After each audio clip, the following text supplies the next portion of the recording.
బొట్టు పెట్టరమ్మా లాలి లాలి లాలి లాలి చెంపుల తొట్టెను ఇంపుగా గట్టి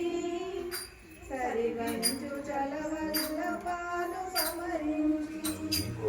సురులు నరులు కలిసి తొట్టెను బంగా పవలించరా తండ్రి బాల గోపాల కెంపుల తొట్టెను ఇంపుగా గట్టి సరిగంచు చలవల్ల పాలు సమరించి సురులు నరులు కలిసి తొట్టెను బంగా పవలించరా తండ్రి బాల గోపాల